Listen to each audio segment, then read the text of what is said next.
Bien, bonjour à toutes et à tous. Je voulais d'abord remercier évidemment le CRESEP pour m'avoir invité. Alors, il m'a donné la lourde tâche de commencer cette journée avec une introduction qui vous paraîtra sans doute un tout petit peu générale, hein, pour poser un peu les termes du débat, pour voir ce que c'est qu'une ressource. Alors, il y a probablement beaucoup de choses qui vous paraîtront déjà fortement connues, mais c'était un peu l'exercice un peu difficile auquel on m'a un peu astreint, hein, pour essayer de voir de quoi on parle quand on parle de ressources en eau.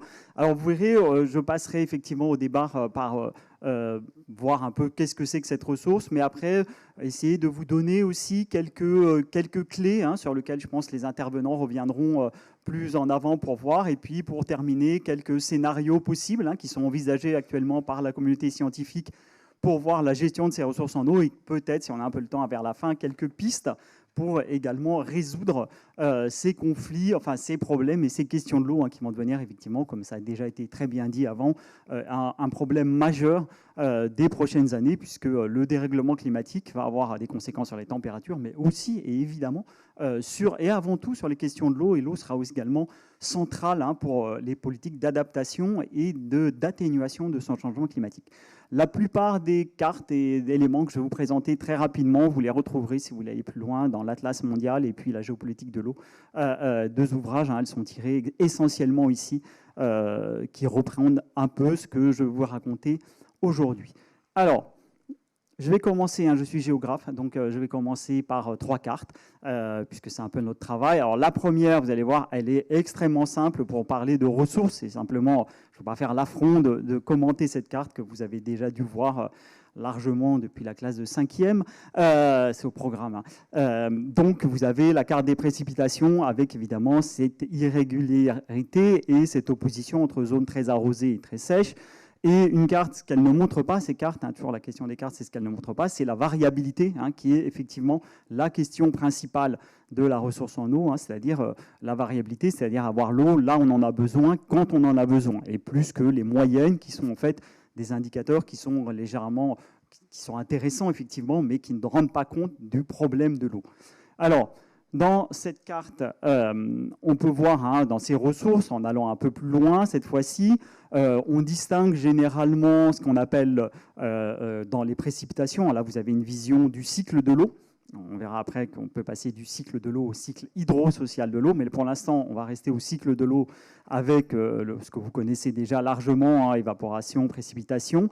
Et alors souvent, on trouve dans les articles scientifiques une distinction entre ce qu'on appelle l'eau bleue, hein, et l'eau verte. L'eau verte, hein, c'est simplement pour rappel, là aussi c'est des choses de rappel, hein, l'eau qui arrive sur le sol et qui se réévapore. Elle est souvent oubliée, cette ressource-là, hein, mais elle est, comme vous le voyez sur la figure, elle est extrêmement utile, hein, à la fois pour les écosystèmes et pour l'agriculture non irriguée, mais elle est souvent mal comptabilisée. Les chiffres ici viennent de Marga et Banque de Réaction, vous avez la référence si vous voulez en détail. Et puis ce qu'on appelle l'eau bleue, c'est-à-dire l'eau qui en fait rejoint les fleuves et les rivières. Et c'est souvent cette eau bleue qui est comptée comme ressource exploitable, hein, parce que c'est les ressources dans lesquelles on peut pomper, on peut faire de l'eau potable, on peut faire de l'agriculture irriguée. Donc on voit cette eau bleue, hein, qui est en gros, la différence c'est 60-40. Et souvent, quand on prend les ressources en eau, on verra une carte juste après, on ne prend en compte que cette eau bleue ici, et en oubliant en fait toute cette eau qui est extrêmement utile, hein, pour tout le système, les écosystèmes, l'agriculture, les pâturages, etc., etc. Et une partie de cette eau bleue prélevée, hein, revient après dans les systèmes, après avoir été utilisée, hein, c'est des fois l'eau qui est pompée pour refroidir les centrales nucléaires, 97% revient ensuite au cours d'eau. L'eau qui est pompée pour l'eau en ville, elle revient au cours d'eau, hein, de façon qualité plus ou moins importante. Et ça, c'est ce qu'on appelle effectivement les eaux grises, hein, ou les débits qui reviennent au cours d'eau avec une qualité souvent dégradée. Alors, la deuxième carte ici, hein, que j'avais dans ces trois cartes, c'est justement un indice qu'on retrouve très souvent dans les cartes liées à l'eau et dans la ressource liée à l'eau, c'est ce qui s'appelle l'indice de pénurie en eau, qui a été créé par une hydrologue suédoise qui s'appelle Malin Falkenmark en 1991. Et ben, en fait, c'est quelque chose d'assez simple, c'est-à-dire qu'on prend la ressource en eau douce par habitant, l'eau bleue, hein, uniquement l'eau bleue, parce que celle qu'on peut calculer assez facilement, et on divise par le nombre d'habitants, hein, et on trouve un peu un chiffre. Donc, effectivement, en faisant une simple division. Et on retrouve en vert des pays qui sont extrêmement bien dotés en eau, qui ont une ressource extrêmement abondante. Vous voyez, plus de 40 000, c'est la Norvège, le Canada, le Brésil. Et puis des zones, alors Malin Falkenmark, et puis ceux qui ont repris ensuite, ont repris 2 seuils. En dessous de 1700, c'est un seuil de stress, d'accord, et en dessous de 1000, c'est un seuil de pénurie. Et on voit bien que se dessine, si vous voyez bien, alors, je ne sais pas si j'ai un pointeur. Non. Donc, je n'ai pas de pointeur, mais on voit assez bien le sud de la Méditerranée, la péninsule arabique, où ces pays où la ressource, selon l'indice de Falkenmark, est extrêmement faible, et donc la pression sur la ressource est importante. La France, pour information, est à 3300, donc elle serait dans la vert clair, effectivement, largement au-dessus du seuil de pénurie et de stress que vous voyez là. Alors, cet indice, il est fortement critiqué par les scientifiques parce qu'avec la même ressource en eau, on a, et voire une ressource extrêmement faible, un seuil de pénurie. On peut avoir ici des Las Vegas, que vous voyez ici, ce mirage, c'est-à-dire une eau abondante. Vous voyez des cascades, le casino qui s'appelle le Mirage, que Vegas, avec 2 millions d'habitants maintenant, est un mirage en plein désert. C'est en plein désert, Vegas, il n'y a pas de ressources en eau du tout. Et dans la même chose, avec la même ressource, vous avez cette situation-là. C'est une photographie que j'ai prise lorsque je faisais des recherches à Khartoum, au Soudan, où effectivement, il y a une pénurie extrêmement aggravée. Les gens n'ont pas accès à l'eau. Ils sont obligés de faire la queue avec ces bidons, scène qu'on voit souvent dans les zones africaines. Donc l'idée ici, c'est que cet indice de Falkenmark, qui prenait la ressource bleue divisée par les habitants, rendait peu compte de la situation réelle et de ce que c'est qu'une ressource en eau. Et que pour aller au-delà, il fallait prendre d'autres choses, d'autres éléments pour vraiment comprendre ce que c'était qu'une ressource en eau, et normalement ce qu'on appelle la capacité d'adaptation, c'est-à-dire qu'une ressource ne se comprend qu'avec une technique donnée, d'accord, une technique donnée capable d'amener l'eau quand on en a besoin, où on en a besoin. Et sans prendre ces capacités d'adaptation, eh bien, ces techniques données, on ne comprend pas vraiment ce que c'est qu'une ressource en eau. Un exemple type, c'est-à-dire là vous avez Dubaï, 2 photos prises à peu près au même endroit entre 1950 et 2020. C'est-à-dire que Dubaï, avec des techniques très limitées, c'est-à-dire des forages peu profonds, la ressource en eau extrêmement faible, elle était à peu près de 7, donc c'est une des ressources les plus basses. Donc vous avez cette image-là d'une ville très peu développée, avec effectivement une capacité d'adaptation forte. La ressource en eau de Dubaï devient quasiment infinie, puisqu'elle dépend essentiellement de ce que vous voyez là, d'immenses usines de dessalement, ce qui fait qu'en fait, la ressource de Dubaï, elle est extrêmement importante. Ce qui m'amène d'ailleurs à la 3e carte, et en fait, ça, c'est des travaux. En fait, maintenant, quand on travaille sur qu'est-ce qu'une ressource en eau, on prend évidemment en compte d'autres facteurs, notamment ce qui est des facteurs politiques, des facteurs sociaux, des facteurs d'investissement. La capacité d'adaptation, c'est des politiques, c'est effectivement des ressources financières pour mobiliser la ressource. Et c'est ce qu'on voit ici. Alors là, c'est un exemple que j'ai pris, qui est l'indice de pauvreté en eau. Alors, je n'ai pas le temps de détailler exactement, mais qui prend en gros la capacité d'adaptation. Et on voit une carte tout à fait différente. Les pays du Nord, que vous avez en bleu, effectivement, alors on retrouve le Canada, la Norvège, en partie la France, qui ont une capacité quand même à traiter les ressources, à mobiliser ces ressources, arrivent dans des situations beaucoup plus favorables. Là, on ne voit pas très bien, mais on verrait, par exemple, Israël ou les pays du Golfe, comme ils sont tout petits, on ne les voit pas très bien, mais qui sont dans des situations beaucoup plus favorables dans l'accès à l'eau, alors que les pays d'Afrique subsaharienne sont dans des situations beaucoup plus graves. Est-ce que vous voyez, par exemple, la République démocratique du Congo, donc, comme je n'ai pas de pointeur, mais si vous connaissez un peu la géographie, donc au milieu de l'Afrique, vous avez le grand pays qui est la République démocratique du Congo. Si vous vous rappelez la carte précédente, il apparaissait en vert foncé. C'est un pays où il y a énormément d'eau, où les ressources sont extrêmement importantes. Mais en fait, si on prend en compte la capacité d'adaptation, on voit bien que la situation est extrêmement grave parce que, effectivement, il n'y a pas d'usine de potabilisation, il n'y a pas de façon de mobiliser l'eau. Et donc, on est dans dans un cas qui est extrêmement grave.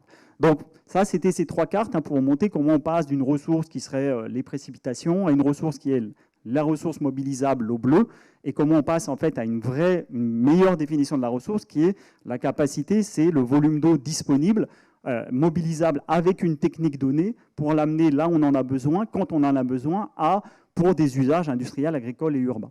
Alors, ce qui nous amène à un 2e point, qui est, je suis vraiment sous l'insigne de 3, voir justement à partir de ces idées aller un peu plus loin dans la définition de la ressource, quels sont les grands défis pour la ressource au niveau mondial et quels sont les grands problèmes qu'on va avoir, enfin qu'on a déjà d'ailleurs, et qu'on va avoir dans les prochaines années. Alors, le premier, c'est assurer l'accès à l'eau potable et à l'assainissement.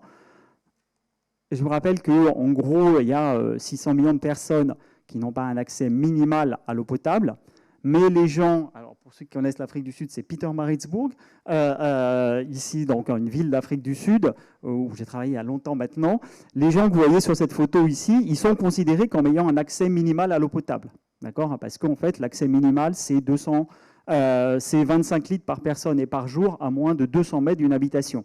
Alors, il y a un robinet derrière. Vous voyez que ces familles-là, ils sont à moins de 200 mètres de leur habitation. Le robinet, il donne 25 litres par personne et par jour. C'est pas énorme, hein, c'est 4 seaux en gros. Et vous avez ces 4 bassines à peu près comme ça. Et ils sont comptés. Donc, il y a 600 millions qui n'ont même pas ça. Et il y a 3 milliards qui sont, donc à peu près presque la moitié de la population mondiale, qui sont soit dans ces situations-là, soit un peu mieux, etc., etc. Donc ça reste un défi au niveau mondial qui est extrêmement important. Si on regarde 600 millions, on se dit, bon, c'est presque réglé, c'est moins de 10%, mais en fait, le défi reste encore extrêmement important au niveau mondial. Et donc, ce qui fait qu'il y aura une mobilisation de la ressource pour arriver à ce défi. Là, j'avais fait cette carte rapide aussi sur le manque minimal d'accès à l'eau que vous avez ici. Le deuxième, et notamment en Afrique, la photo que vous avez là, pour information, c'est une photo, on oublie aussi, mais c'est une photo de Mayotte. Donc c'est un département français où vous avez cette situation aussi. Mais eux, ils sont considérés comme ayant accès puisqu'ils ont bien une borne qui donne 25 litres par personne et par jour à côté. Alors, je ne vais pas aller sur les détails, mais ça, c'est le premier défi à retenir. Le deuxième défi, toujours pour cette ressource et qui explique les pressions également, c'est celui de nourrir les hommes, en rappelant que 40% de la production agricole mondiale vient de l'agriculture irriguée, 70% de l'eau dans le monde est destinée à l'agriculture, et vous avez ces prélèvements, cette pression sur la ressource mondiale qui continue. On en a parlé juste avant, mais pour vous rappeler simplement la consommation moyenne d'un Français d'eau du robinet, pour le robinet, les toilettes, etc., c'est à peu près 100 litres par personne et par jour, en gros. Il faut à peu près 5000 litres pour produire la ration alimentaire que vous consommez. Donc, on consomme indirectement à peu près 50 fois plus que ce qu'on consomme directement. L'eau, c'est essentiellement une consommation indirecte par l'agriculture. Donc là, je vous avais mis ça. Et puis le troisième, c'est évidemment à la fois la préservation de l'environnement. Pour dire aussi que les exemples dans le monde, je n'ai pas le temps de descendre en détail, mais l'idée c'est que techniquement, pour résoudre les problèmes quantitatifs, ça va créer des grands barrages, créer des grands canaux, etc., on sait faire. Le problème, c'est que ça a un coût environnemental qu'on n'avait pas pris en compte et que, effectivement, vous pouvez augmenter la production agricole, mais au des prix. Alors, le connu, c'est la mer d'Aral, mais là, vous avez d'autres exemples, évidemment, partout dans le monde. Et l'idée aussi, c'est qu'il faut faire attention à ne pas distinguer, remettre toujours la gestion quantitative et la gestion qualitative. C'est-à-dire que les deux doivent être toujours prises en même temps et qu'on ne peut pas dissocier les deux. On peut agir sur la quantité, mais c'est souvent au détriment de la qualité ensuite de la ressource et des écosystèmes.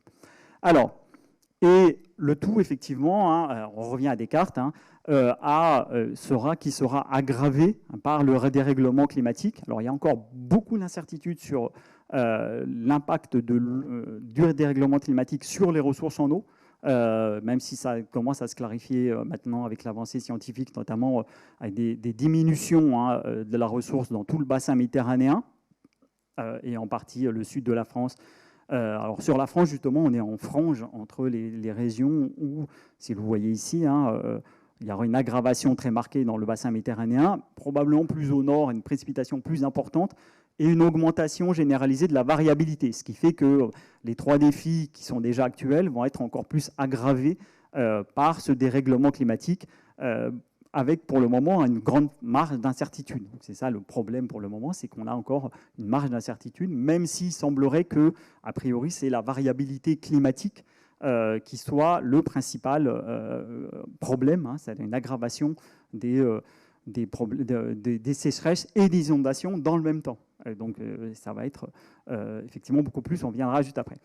Alors, beaucoup plus compliqué de gérer des écosystèmes qui sont déjà sous très forte pression. Alors maintenant, justement, si on fait un essai de synthèse de ces questions, qui a été faite ici sur cette carte, on peut voir qu'il y a plusieurs problèmes qui se conjuguent. Le problème, il y a effectivement la question de la ressource, avec des pays où la ressource est déjà sous très forte pression, où les marges de manœuvre sont extrêmement faibles. Il y a un deuxième type de problème qui sont la capacité d'adaptation, c'est-à-dire que là, c'est les investissements, notamment en Afrique subsaharienne, qui sont extrêmement faibles. Et puis, il y a effectivement dans les pays du Nord, mais des pollutions industrielles actuelles et héritées, pollutions industrielles et agricoles actuelles et héritées. Et puis, il y a des pays où effectivement, là, tous les facteurs se combinent, où on a, pour l'Afrique du Sud, on a à la fois une forte pression sur la ressource, à la fois une capacité d'adaptation, enfin des investissements qui ont été négligés à cause de l'apartheid, à cause également un accès à l'eau potable, toujours à cause de l'apartheid, qui a été très limité, et puis des pollutions industrielles. Donc des fois, on a une combinaison de plusieurs facteurs, et c'est ça qui rend difficile, on va dire, le traitement des ressources en eau, c'est-à-dire la combinaison de ces facteurs qui viennent effectivement mettre une pression supplémentaire sur la ressource. Alors, sans aller plus loin, je vais essayer d'aller voir, justement, pour essayer de comprendre, tous ces problèmes sont bien documentés maintenant, 3 concepts ou 3 notions qui sont utilisées un peu, alors c'est vraiment des synthèses rapides, d'aucuns pour essayer de comprendre et analyser, on va dire, ces questions de problèmes, des questions dans tension sur la scène. Le premier, que vous connaissez peut-être, c'est le nexus énergie, dont on parle beaucoup actuellement, eau, énergie, alimentation, qu'on présente souvent sous cette forme de triangle. Vous voyez, là en anglais, en haut l'eau, en bas l'énergie et ensuite l'alimentation. L'idée, sachant qu'il y a des relations, que pour comprendre les questions de l'eau, en fait, il faut aussi analyser toujours les questions d'alimentation et les questions énergétiques. Donc on a bien le nexus eau, énergie, alimentation, ça arrive de l'Université des Nations Unies 2013. Il y a beaucoup de publications dessus. L'idée, c'est que, alors en détaillant un petit peu, il me reste un peu de temps, on a le lien entre l'eau et l'énergie. Donc il faut de l'énergie, effectivement, pour ramener l'eau. Là, je vous ai donné l'exemple. Los Angeles, par exemple, ne survit qu'avec l'eau du Colorado sur 400 km. Et donc, vous avez toujours cette adduction. Et donc, il faut pomper. Il y a beaucoup de villes dans les pays du Sud qui vont chercher l'eau extrêmement loin. Et donc, vous avez bien ce pompage d'eau. Et donc, il faut beaucoup d'énergie. Même pour produire de l'eau, et de plus en plus quand on va la chercher de plus en plus loin. Donc ça, c'est le premier. Et puis, le deuxième chose, c'est qu'effectivement, il faut également, de l'eau peut produire de l'énergie. Donc, c'est la question des barrages qui, notamment en Afrique, se développe encore extrêmement rapidement à la question des grands barrages. Le deuxième lien, c'est l'eau pour la production agricole. Donc ça, on l'a vu rapidement.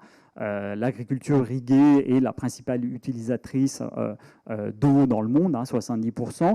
Et ce qu'il faut voir aussi, c'est que vous en avez parlé, on a parlé juste avant, c'est que ce qui s'appelle l'eau virtuelle, c'est-à-dire que cette eau d'agriculture irriguée est aussi exportée de façon virtuelle dans différents pays. C'est-à-dire que, par exemple, si on prend des exemples, l'Égypte, par exemple, importe beaucoup de céréales. On peut considérer que en fait, elle importe également l'eau virtuellement qui a permis de faire croître ces céréales. Je ne sais pas si c'est assez clair. Donc, en fait, on parle d'eau virtuelle. En fait, c'est les échanges d'eau à travers les échanges de biens, et notamment à travers les échanges agricoles.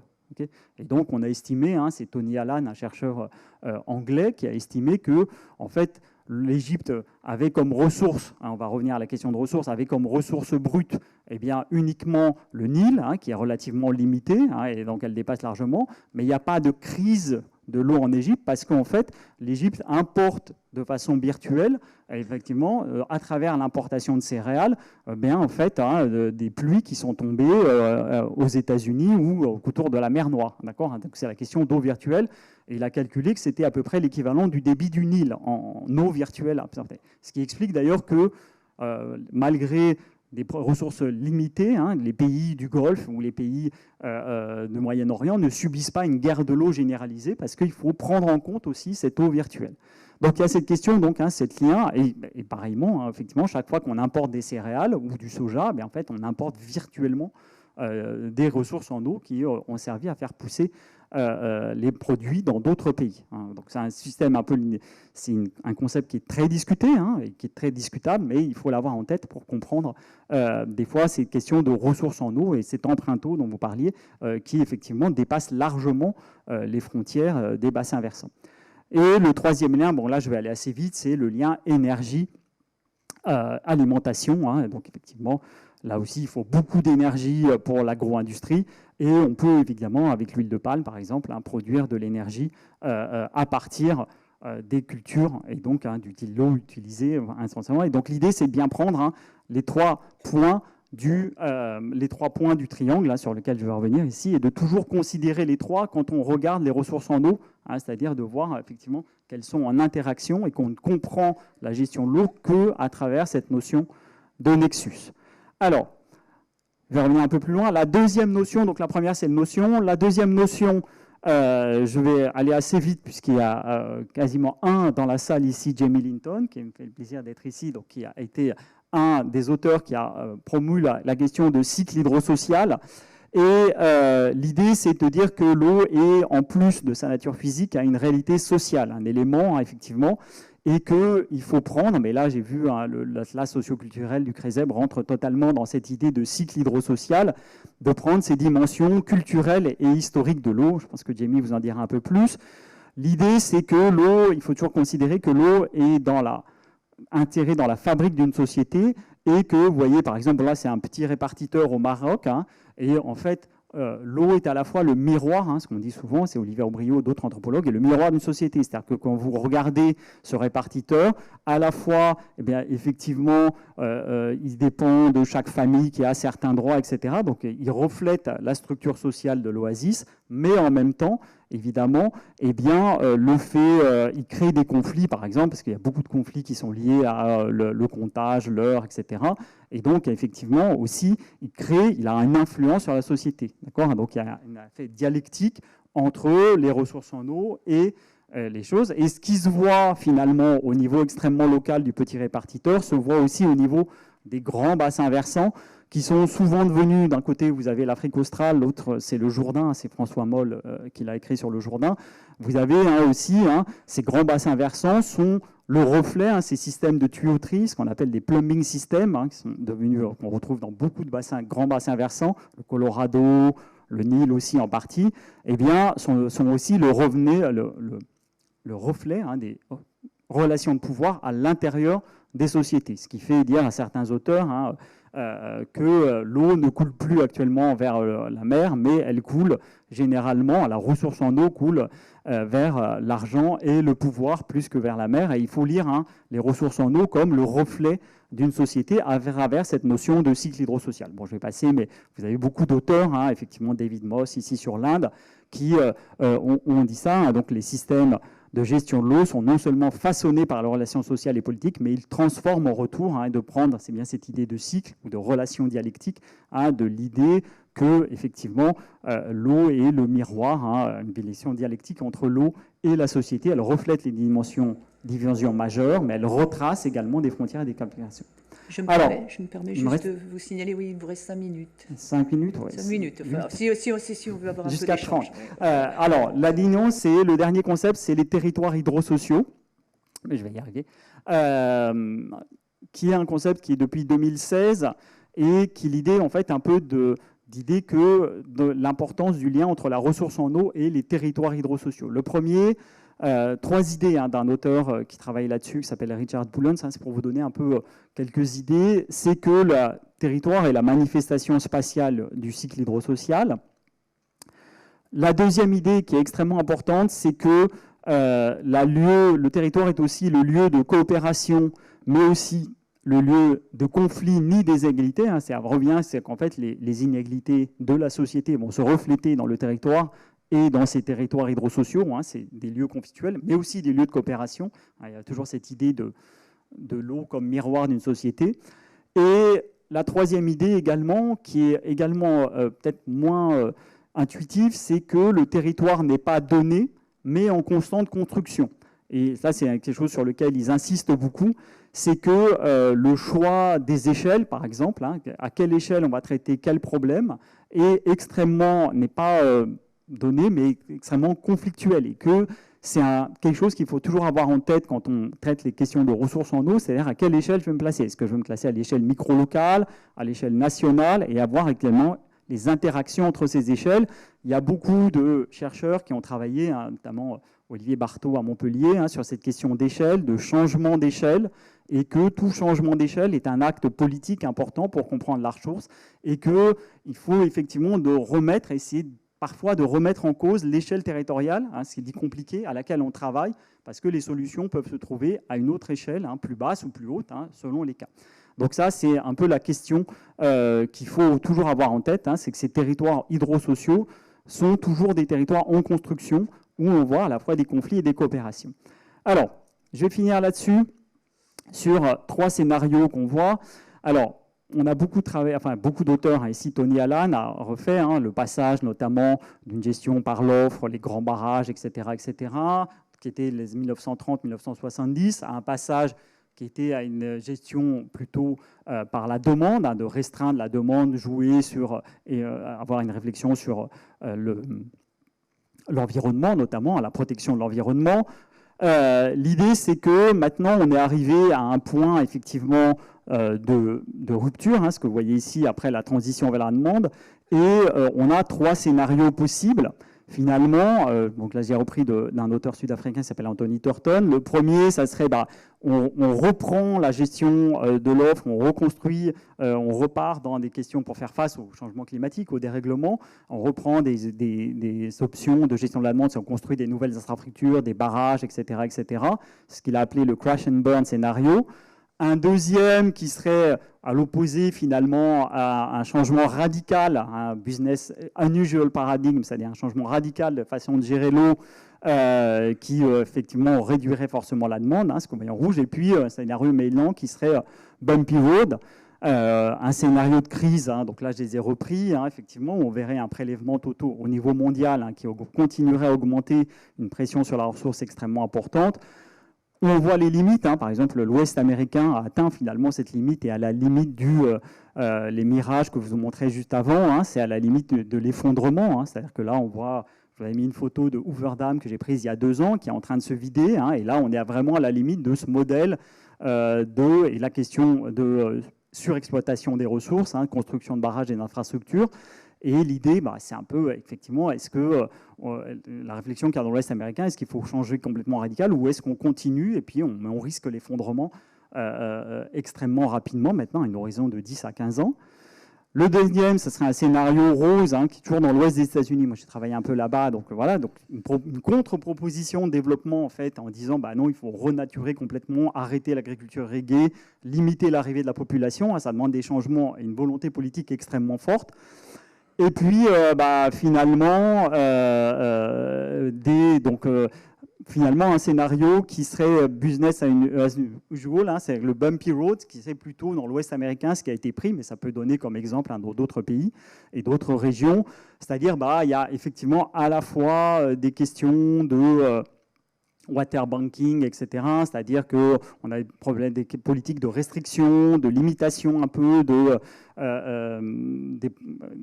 des prélèvements, donc on peut aller un peu mieux, effectivement, mais sans remettre en cause le modèle de développement. C'est-à-dire qu'on fait des politiques hein, qui sont un peu entre les deux.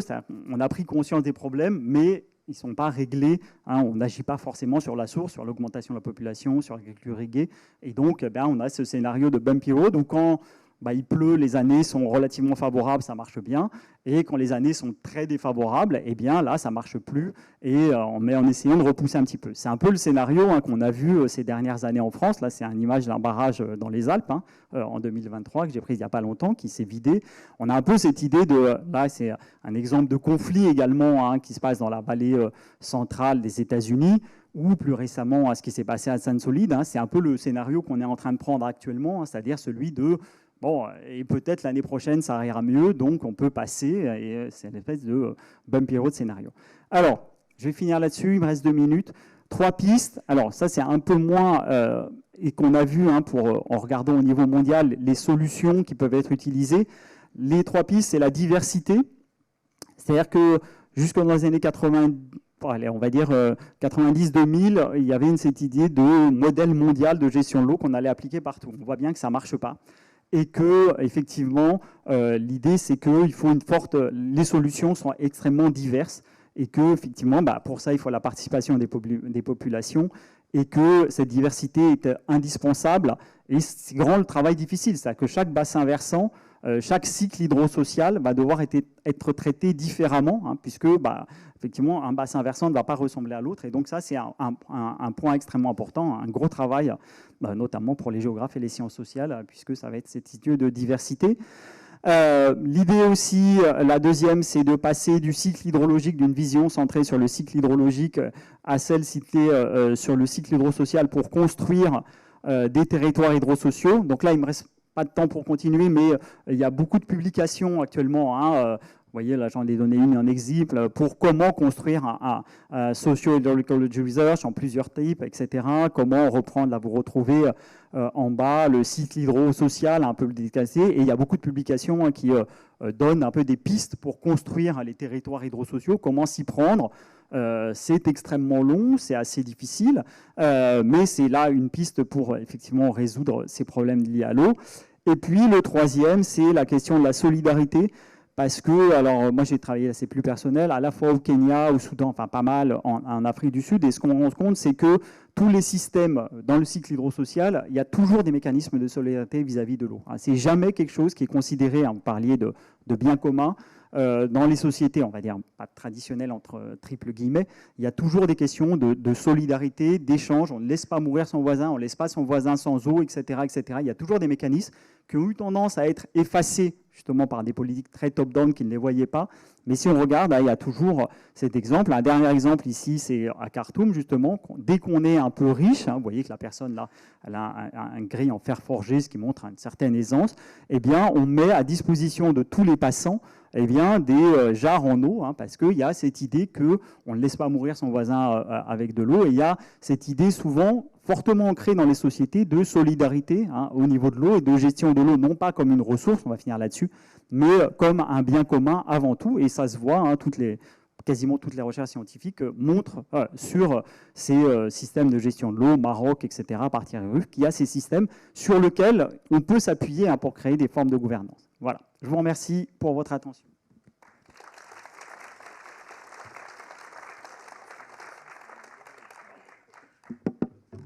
Merci beaucoup.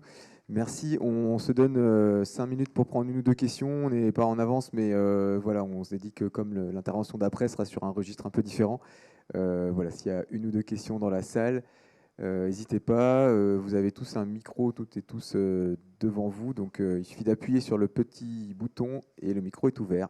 Le plus dur est de trouver la question.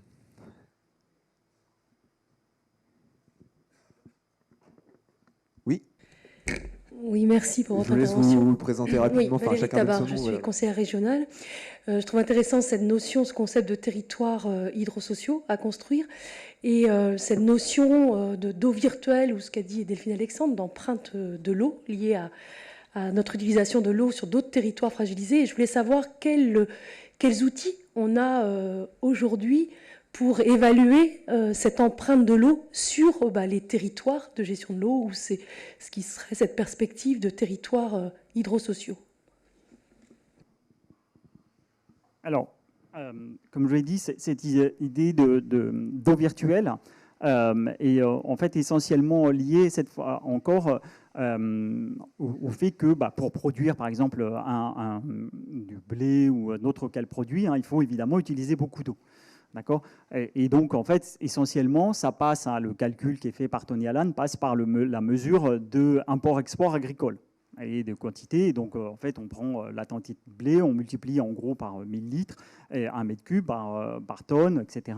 Et on arrive à un chiffre. C'est là l'idée qu'on arrive à un chiffre. Alors après, il y a beaucoup de questions dessus, hein, et c'est une notion qui est très discutée parce que, par exemple, est-ce qu'on utilise de l'agriculture irriguée? Donc ça, c'est facile à voir. Est-ce que si c'est de la pluie, des précipitations, c'est beaucoup plus compliqué à comprendre. Mais en gros, c'est lié à cette histoire de, effectivement, pour produire n'importe quel produit agricole, il faut de l'eau. Et donc, on peut mesurer assez facilement.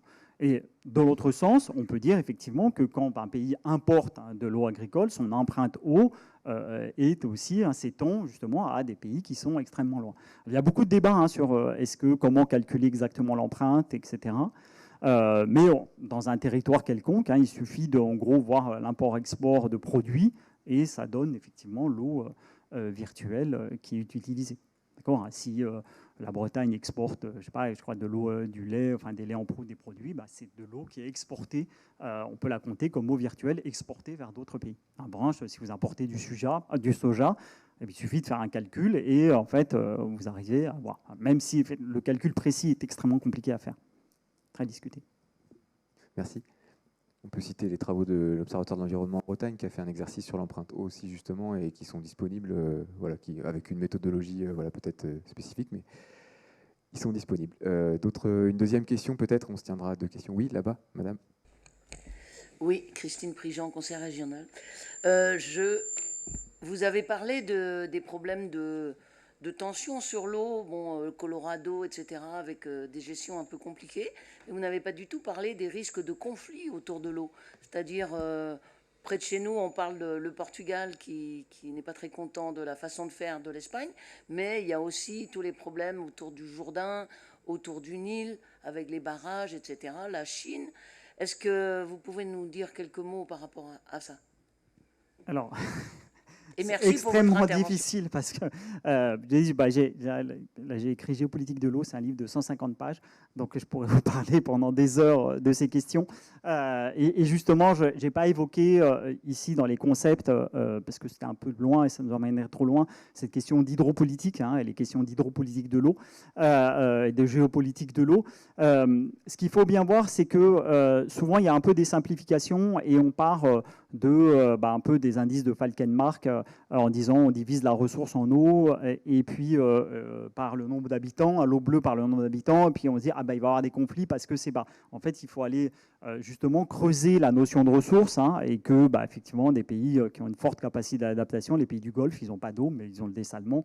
Donc en fait, ils n'ont aucune raison d'aller mener des conflits pour avoir de l'eau. Et pareil pour le Nil, par exemple. Le barrage, c'est plus une question de remplissage du barrage éthiopien, de vitesse. Et il y a beaucoup aussi, dans les questions de géopolitique de l'eau, de questions on va dire, de miroir, de cette idée que l'eau est une ressource un peu aussi symbolique, extrêmement forte, plus que, en fait, si on regarde en détail la ressource, les besoins, l'eau virtuelle, eh bien, ça peut permettre de réduire beaucoup de conflits. Encore là, une fois, chaque bassin versant dépend, mais l'idée, et je vais arrêter là-dessus, sinon je pourrais parler des heures, c'est qu'il faut bien analyser exactement ce que c'est que les ressources et voir aussi que les conflits, c'est pour ça que j'ai montré la notion de nexus, souvent elles naissent pas directement de l'eau, mais que le fait que l'eau est dans la fabrique sociale, donc le miroir d'une société, donc des tensions qui traversent la société, mais également qu'elle est dans ce nexus eau, énergie, alimentation, et qu'effectivement, il y a des problèmes énergétiques, des problèmes alimentaires qui sont extrêmement importants et qui expliquent mieux les conflits que la ressource brute, en fait. Quand on prend juste les mètres cubes, on a une vision assez limitée de ces conflits. Merci. Une vraiment toute dernière question et après on passe à la suite pour avoir le temps d'écouter la deuxième intervenante. Oui, juste une réflexion. Vous évoquez la solution de désalinisation. Or, quand on parle de cohérence des politiques publiques, c'est bien par exemple de pouvoir faire coïncider la trajectoire en sobriété d'eau et la trajectoire en sobriété énergétique. On sait que la désalinisation de l'eau entraîne un coût énergétique majeur, a aussi des conséquences assez majeures sur la biodiversité marine avec tout ce qui est saumure. Donc, je pense, peut-être que ça peut s'entendre sur des territoires notamment insulaires, et c'est là qu'on retrouve le paquet un peu de diversité de solutions adaptées à des spécificités territoriales. Mais je pense que la cohérence des politiques publiques reste un axe qu'il faut viser prioritairement. Voilà. Alors, oui, non, mais je ne prenais pas du tout le dessalement comme une solution, presque au contraire. Mais déjà, le dessalement, ça coûte cher. Donc, ce n'est absolument pas une solution à la fois pour l'accès à l'eau, pour l'irrigation, c'est absolument trop cher, et énergétiquement. Et en plus, pour l'accès à l'eau des populations défavorisées, le défi numéro 1, ce n'est pas du tout une solution parce que ça coûte trop cher aussi. Ce n'est pas du tout le cas en Afrique. Après, généralement, le dessalement, oui, c'est utilisé par les pays du Golfe. Bon, ils ne sont pas des leaders, on va dire, en matière d'écologie non plus. Voilà. Donc après, eux, ils n'ont pas d'autres ressources, à vrai dire. Ou alors, ils dépendraient... oui, ils n'ont pas d'autres ressources, ils sont extrêmement faibles. Alors après, est-ce que ça justifie qu'on fasse, j'ai mis la photo exprès, des pistes de ski en plein désert, etc. Clairement, écologiquement, non. Mais bon, c'est leur problème à la limite. Mais pour la France, ce n'est pas du tout une solution. Ça renchérirait fortement. Il y a beaucoup d'autres solutions en France avant de penser au dessalement. Enfin, sur le plan énergétique, etc., c'est un peu un non-sens. Ça se justifie aussi, certains, c'est le dessalement, ça fait aussi dans des îles, effectivement, ou des zones touristiques en Méditerranée, où effectivement, en Tunisie, etc., souvent l'eau des stations balnéaires vient du dessalement, avec tous les problèmes que ça pose, mais voilà, c'est utilisé comme solution très ponctuelle parce que les touristes ont l'argent pour payer.